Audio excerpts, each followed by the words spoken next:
Sources है, multiple coaching का follow करना चाहिए या फिर एक ही कोचिंग का लेके वही पढ़ना चाहिए? Chat GPT. Chat GPT. मुझे लगता है अगर आप कंसिस्टेंट हो तो फिर हो जाएगा। मतलब यहाँ इस फील्ड में एक है कि अगर आपके पास कंसिस्टेंसी है, अगर आप हार नहीं मान रहे हो, हाँ, और हार झेलना आना चाहिए ऑब्वियसली। मतलब अगर आपके साथ हुआ ऐसा?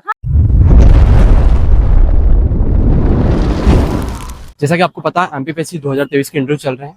मैम जस्ट अभी इंटरव्यू देखे हैं, इनसे जानेंगे ओवरऑल एक्सपीरियंस कैसा क्या इंटरव्यू रहा।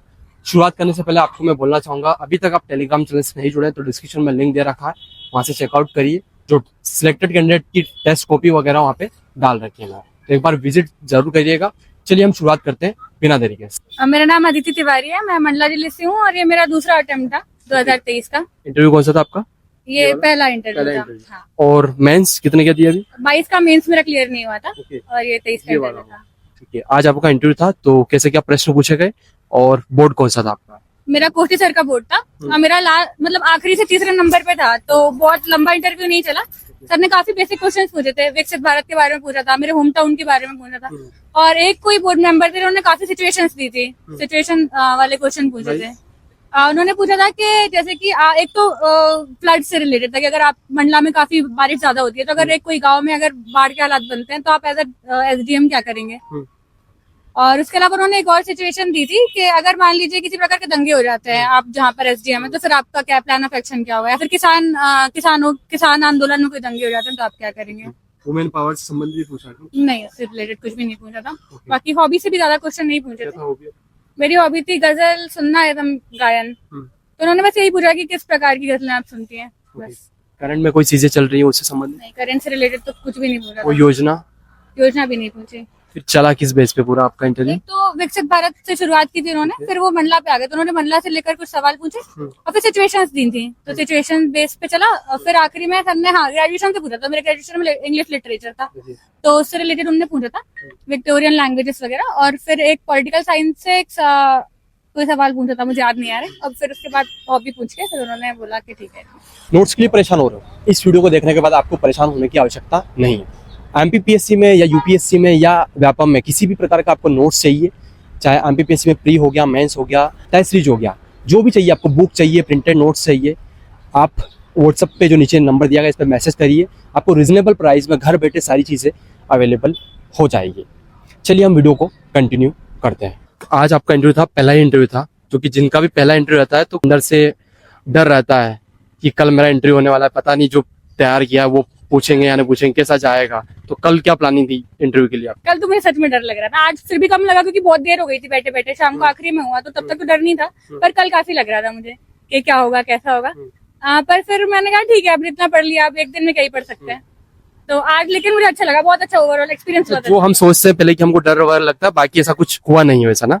नहीं, ऐसा कुछ भी नहीं होता, बहुत अच्छे बोर्ड मेंबर्स हैं, काफी कंफर्ट करते हैं आपको, वो ऐसा डराते नहीं है जैसा हमें लगता है। बाकी काफी अगर बेसिक्स भी अच्छे हैं तो मुझे लगता है कि अच्छा इंटरव्यू जा सकता है। काफी सारे लोग ये बोलते हैं कि जो मैं इंटरव्यू ले रहा हूँ सिलेक्टेड कैंडिडेट ज्यादातर आ रहे हैं। एक चीज वो भी है कि ऑलरेडी जो 3-4 मेंस दे चुके हैं या फिर काफी कुछ एक्सपीरियंस है, और आपका तो पहला ही दूसरा ही अटेम्प्ट है। क्या प्लान रहता था, आपकी स्ट्रेटजी वगैरह कैसी रहती थी? मेरी नॉर्मल थी क्योंकि मेरे पास कुछ और एक ऐसा टॉपिक नहीं था जो पकड़ सकते हैं। जॉब जैसे जनरली जो लोग जॉब करते हैं उनसे इंटरव्यू उनका जॉब से ही पूछने में चला जाता है, तो मुझे पता था कि या तो मेरे ग्रेजुएशन से पूछेंगे या फिर करंट रिलेटेड या फिर हॉबी पे जाएंगे, तो मैंने उन पे ज्यादा फोकस किया था, ग्रेजुएशन, हॉबी और करंट पे। बाकी क्योंकि और कुछ ज्यादा खास था नहीं मेरे डेफ में। अगर कुछ जॉब, जैसे मेरी दोस्त है आशमा, तो पटवारी है, तो उसे पटवारी से ही पूछा था, तो उस पर तैयारी कर रही थी। और क्योंकि कुछ नहीं था तो मैंने नॉर्मल बेसिक बस करने की कोशिश की। प्री को पहले पढ़ा था आपने या मेंस को पढ़ा? मैंने पहले मेंस पढ़ा था।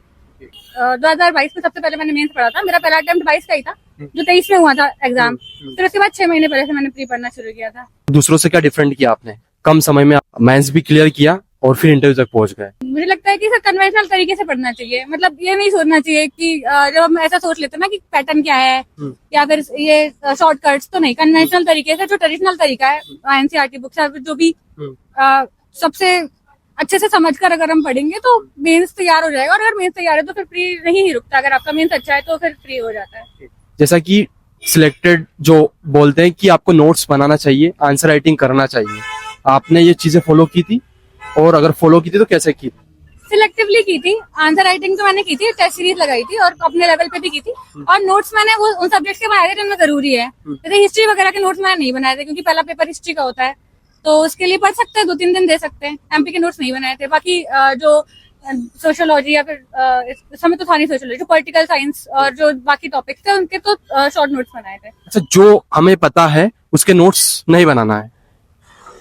नहीं, जैसे जो टॉपिक्स बहुत बड़े हैं या जो सब्जेक्ट बहुत वास्ट है, जैसे हिस्ट्री तो ऐसा नहीं है ना कि आप उसको सीमित कर सकते, तो उनके नोट्स नहीं भी बनाएंगे तो चलेगा। पर जैसे जो करंट से रिलेट करने वाले टॉपिक हैं, जो स्टैटिक नहीं है, जिनमें चेंजेस होते रहते हैं या फिर जिनमें बहुत डायनामिक क्वेश्चन पूछे जा सकते हैं, तो उनके नोट्स बना लेने चाहिए। और स्पेशली पहला पेपर में ऐसा है कि आपके पास पढ़ने के लिए टाइम है ना, 2-3 दिन आप पढ़ सकते हो, पर दूसरे पेपर आपका 7 ही दिन मिलना है, तो वो नोट्स दूसरे पेपर तीसरे पेपर के बना लेना चाहिए। पहले के नहीं बनाएंगे तो चल जाएगा, अभी बहुत ज्यादा है।